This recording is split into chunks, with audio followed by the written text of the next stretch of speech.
আসসালামু আলাইকুম রহমতুল্লাহি ওবরকাতুহু। সম্মানিত দর্শক, আমাদের এই বাংলায় অনেক ঘটনা ঘটে এবং সেই ঘটনার যে প্রেক্ষাপট হাজার বছর ধরে একইভাবে ঘটছে। ফলে অনেকগুলো প্রবাদ বাক্য, যে লাউ সেই কদু ইত্যাদি নানা রকম প্রবাদ বাক্য আমাদের দেশে চলে আসছে। তা আমাদের দেশে মন্দ কাজের শেষ নেই, অশেষ মন্দ কাজ। কিন্তু দুর্ভাগ্যজনক হলেও সত্য যে ভালো কাজের কোনো অনুসরণ নেই। যেমন আমাদের এই দেশে হাজী মোহাম্মদ মহসিন নামক একজন বিখ্যাত মহামানবের জন্ম হয়েছিল। এমন মহামানব পৃথিবীতে খুব কম আছে কিনা আমি বলতে পারবো না। মানে তিনি তার যা কিছু ছিল একেবারে সর্বস্ব তিনি দান করে গেছেন। তো অনেকেই দান করেছেন, আলফ্রেড নোবেল দান করেছেন, টাটা বিড়লা যারা গ্রুপ রয়েছেন তারা দান করেছেন, তারপরে আমাদের বাংলাদেশের অনেক লোকই দান করেছেন। কিন্তু হাজী মোহাম্মদ মহসিন তার সমস্ত ধন সম্পদ দান করে এমন একটা ট্রাস্টে দিয়ে গেছেন যে ট্রাস্টটি এখনও চলছে সরকারের অধীন। হাজী মোহাম্মদ মহসিন ট্রাস্ট ব্রিটিশ সরকার চালিয়েছে, এখন ভারত সরকারও কিন্তু সেটা চালাচ্ছে। কিন্তু এইরকম অনুসরণ করে আমরা একটি ট্রাস্টও কিন্তু বাংলাদেশে গড়ে তুলিনি। সম্ভবত আঞ্জুমানে মফিদুল ইসলাম একটা ট্রাস্ট আছে, এরকম আহসানুল্লাহ মিশন ট্রাস্ট আছে। কিন্তু হাজী মোহাম্মদ মহসিনের মতো ঠিক ওইভাবে কোন একজন দাতা তার সকল কিছু দান করে গেছেন, একটা ঘটি বাটিও তার ছিল না। এক, আর দুই নম্বর হলো নিজের আত্মীয় স্বজন বন্ধুবান্ধব শুভানুদ্দাহী কাউকেই এই ট্রাস্ট পরিচালনা করার জন্য তিনি দিয়ে যাননি। তো যাই হোক, এরকম ভালো কাজের নজির আমাদের দেশে কিন্তু খুব অল্প।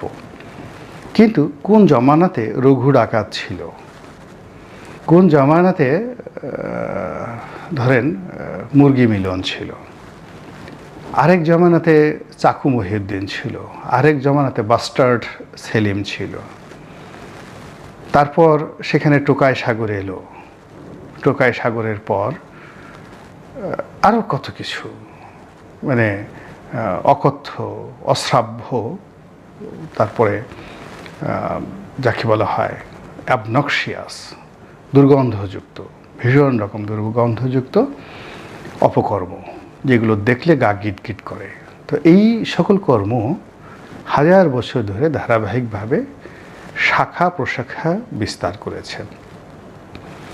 উইথে ম্যাটিকুলাস, মানে পরিকল্পনা করে, গণনা করে, বৈজ্ঞানিক গবেষণা করে যেভাবে আমাদের দেশে চুরি চামারি ডাকাতি রাহাজানি ছিনতাই খুন খারাপি ধর্ষণ ইত্যাদিকে রীতিমতো শিল্পে পরিণত করার জন্য যত পরিশ্রম করেছে হাজী মোহাম্মদ মহসিনের কর্ম, গিয়াসউদ্দিন আজম শাহের কর্ম, তারপর ঈশা খাঁর কর্ম, মুসা খায়ের কর্ম, তারপর শামসুদ্দিন ইলিয়াস শাহের কর্ম, শায়েস্তা খানের কর্ম, আলাউদ্দিন হোসেন শাহের কর্ম, তারপরে সুটি খানের কর্ম, পরাগল খানের কর্ম, এই কর্মকে শিল্প পরিণত করার জন্য ওভাবে কেউ কিছু করেনি। কিংবা এই বাংলার জমিনে হযরত শাহজালাল রহমতুল্লাহ আলাইহে যে কর্ম করেছেন, ইসলাম প্রচার করেছেন, বিয়ে করেননি, নিজের জন্য একটা ঘটি বাটি রাখেননি, রাষ্ট্র ক্ষমতা দখল করেছেন, করে রাজার হাতে দিয়েছেন, কিন্তু নিজে রাজনীতি করেননি। এটা বাংলাদেশে হয়নি। এখন পীর হলেও এমপি হতে হবে, মাশায়েখ হলেও মন্ত্রী হতে হবে, আর ফিকহাবিদ বড় কোনো আলেম ওলামা হলে তাকে প্রধানমন্ত্রী হতে হবে, আর প্রধানমন্ত্রী না হলে এই দেশ চালানো যাবে না। তো এইরকম আমাদের এই সমাজে সাহাবী আম্বার ইবনে ইয়াসার হওয়ার মতো অ্যাম্বিশন কোনো আলেমের আমি দেখি না, যতটা হজরত উমর হওয়ার জন্য, হজরত আবু বকর হওয়ার জন্য, হজরত আলী হওয়ার জন্য যেভাবে অনেকে চেষ্টা করেন। আমি ইতিবাচক অর্থেই বললাম, নেতিবাচক অর্থে নয়। তো এখন এই যে আমাদের যে মন্দ কাজের যে অভ্যাস, এই অভ্যাসটা গত 2 মাসে আমাদের সমাজকে তছনছ করে দিয়েছে। গত 20 বছরে যারা গর্তের মধ্যে ছিলেন এবং গত 20 বছরে যাদের কান্নার কারণে আমরা বিভ্রান্ত হয়ে পড়েছিলাম যে আহা, শেখ হাসিনা খুবই খারাপ মানুষ, এইরকম দুধে ধোয়া বা স্বাদ ধোয়া তুলসী পাতা নিরপরাধ নিষ্পাপ যারা লোকজন, তাদেরকে কেন তিনি জেলে পুরে রেখেছেন? কেন তিনি তাদেরকে ধাওয়ার উপর রেখেছেন? কেন তিনি তাদেরকে এই মামলা দিয়ে, মোকদ্দমা দিয়ে, ক্রস ফায়ার করে তাদেরকে নির্মূল করার উদ্যোগ নিয়েছেন? খুবই খারাপ। কিন্তু শেখ হাসিনা চলে যাওয়ার পর আমরা একই দেখছি, এই চালের সিন্ডিকেট, এ তো আগে ছিল না এইভাবে। আগে তো ধমক দিলে চালের সিন্ডিকেটের যারা কর্তা তারা ভয়ে চালের দাম কমিয়ে দিতেন, এখন সিন্ডিকেটের কর্তারা ধমক পেলে আরও দাম বাড়িয়ে দেন। আগে ডিম সিন্ডিকেট, চাল সিন্ডিকেট, তেল সিন্ডিকেট, লবণ সিন্ডিকেট, চিনি সিন্ডিকেট থেকে শুরু করে যত হাজারো সিন্ডিকেট ছিল, সেই সিন্ডিকেটের যে তাণ্ডব, আগে যদি সেই তাণ্ডবটা হতো বিড়ালের তাণ্ডব, এখন হয়ে গেছে বাঘের তাণ্ডব। আগে যদি হতো সেটা ছাগলের তাণ্ডব, এখন সেটা হয়ে গেছে হাতির তাণ্ডব। আগের যে ডাকাত, সেই ডাকাতরা মানে যদি ডাকাতি করতো, সেই ডাকাতির মধ্যে একটা সীমা পরিসীমা ছিল। এখন এই ডাকাতরা মানে যা ইচ্ছে তাই করতে পারছে, অস্বাভাবিক, অশ্লীল, অশ্রাব্য, নির্মম, নৃশংস। আপনি চিন্তা করেন, একটা মাদ্রাসা, হয়তো কোনো একজন ভিন্ন মতের লোক একটা মাদ্রাসা দিয়েছেন, হঠাৎ করে দেখা গেল সেই মাদ্রাসা আক্রমণ করে এতিমদেরকে তাড়িয়ে দিয়ে গেল। তারপরে এতিমখানায় একটা ফ্রিজ হয়তো কেউ দিয়েছে, ফ্রিজটা নিয়ে গেল, ফ্রিজের মধ্যে মাংস ছিল, তারা অন্য ডাকাতের সবার মাংসগুলো নিয়ে গেল।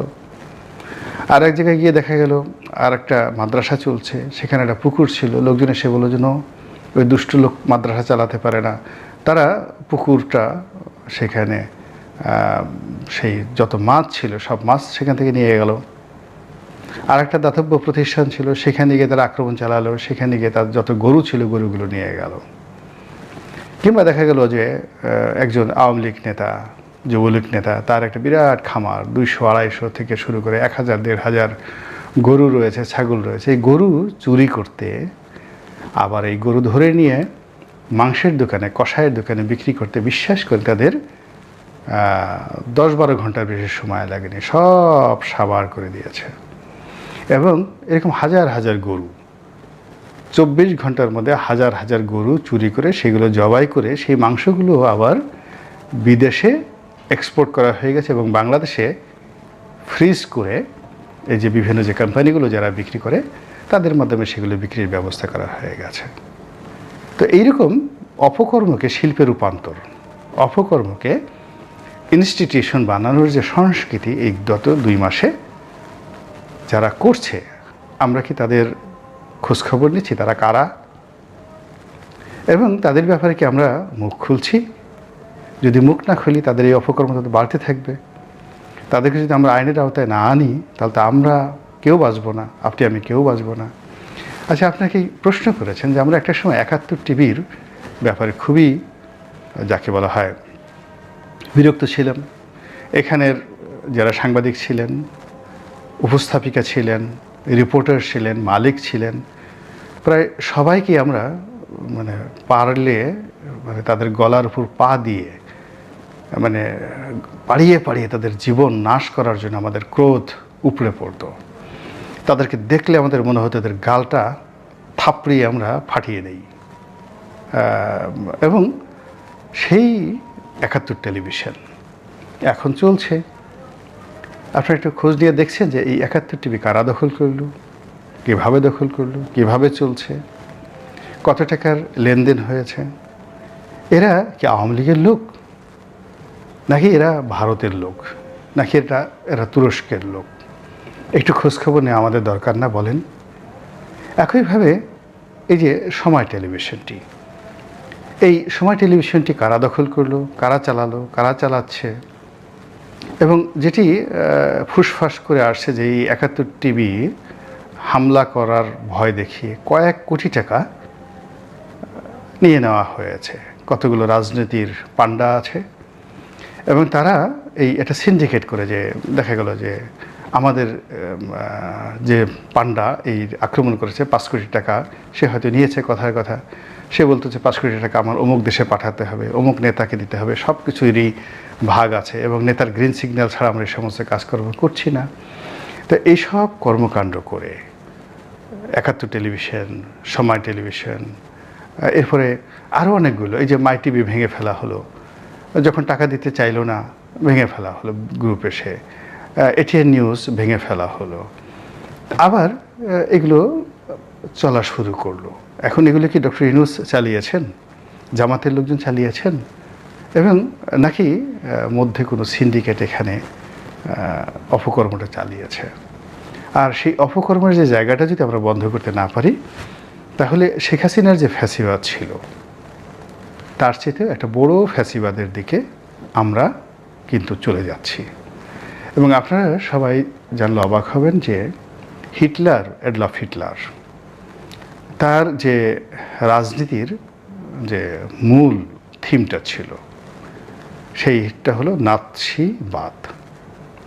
তো এখন আমরা নাৎসিবাদ একটা ঘৃণিত বিষয় বলি, কিন্তু যে নাৎসিবাদটি তিনি এনেছিলেন এটা ছিল একটা বিপ্লব, প্রতি বিপ্লব না, এটা বিপ্লব। এবং তৎকালীন জার্মানির, অস্ট্রিয়ার, হাঙ্গেরির এবং ইউরোপের যে টোটাল অর্থব্যবস্থা, এবং সেই অর্থব্যবস্থার কারণে জার্মান জাতিকে যেভাবে একেবারে অক্টোপাসের মতো যাকে বলে গলা টিপে মারা হচ্ছিল, তার বিরুদ্ধে নাৎসিবাদ প্রথম বিদ্রোহ করে এবং সবচেয়ে বেশি জনপ্রিয়তা নিয়ে হিটলার ক্ষমতায় এসে সেই নাৎসিবাদকে সারা দুনিয়াতে অত্যাচারের হাতিয়ার এমনভাবে বানায় যে কিয়ামত পর্যন্ত এই নাৎসিবাদ মানে এটা গালি হিসেবে রয়ে গেছে। একইভাবে এই যে আমরা এখন ফাঁসিবাদ বলি, ফ্যাসিবাদ বলি, এটা হলো বেনিতো মুসোলিনি। হি ওয়াজ এ জার্নালিস্ট, সম্পাদক। এবং এই যে তার যে ফ্যাসিবাদ, সেটা ইতালিতে অসম্ভব রকম বিপ্লব তৈরি করেছিল, অসম্ভব রকম জনপ্রিয়তা তৈরি করেছিল। এবং সেই জনপ্রিয়তা নিয়ে তিনি ক্ষমতায় এসে এই ফ্যাসিজমকে এত একটা নিকৃষ্ট, অমানবিক এবং দানবীয় পর্যায়ে তিনি নিয়ে গিয়েছিলেন, যার কারণে দ্বিতীয় বিশ্বযুদ্ধে সারা পৃথিবীতে তাণ্ডব তৈরি হয়ে যায়।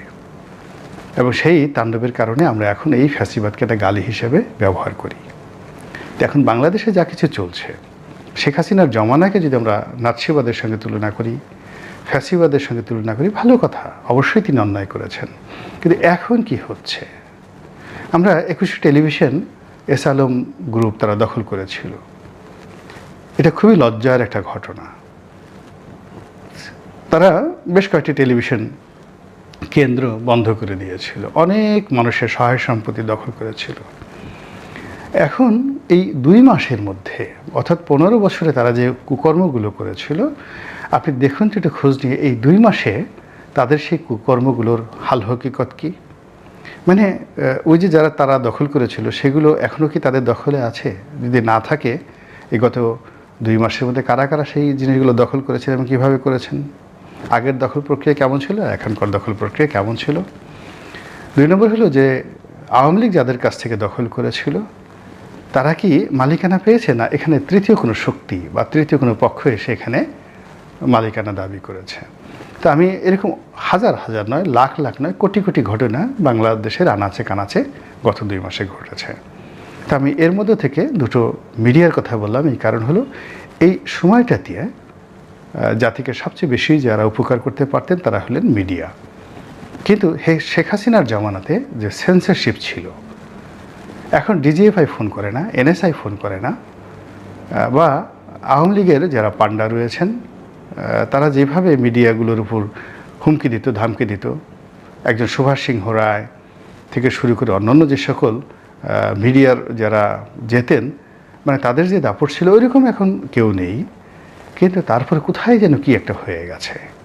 আওয়ামী লীগের আমলের যে ভয়, সেই ভয়টা আরও বহু যাকে বলা হয় ডালপালা নিয়ে খুবই শান্তিপূর্ণ উপায়ে মানুষের আত্মাকে, মানে মিডিয়াতে যারা আছেন তাদের আত্মাকে একেবারে তছনছ করে দিয়েছে। এবং এই যে তছনছ হয়ে গেছে, এটা কিন্তু আমাদেরকে আরও বিপদের দিকে নিয়ে যাচ্ছে। মিডিয়া বলতে এই যে আমরা কথাবার্তা বলি দেশের মধ্যে থেকে, এটার মধ্যে একটা ট্রান্সপারেন্সি থাকবে, এটার মধ্যে একটা গতি থাকবে, এটার মধ্যে একটা সত্যতা থাকবে, বিতর্ক থাকবে, there should be a good sound.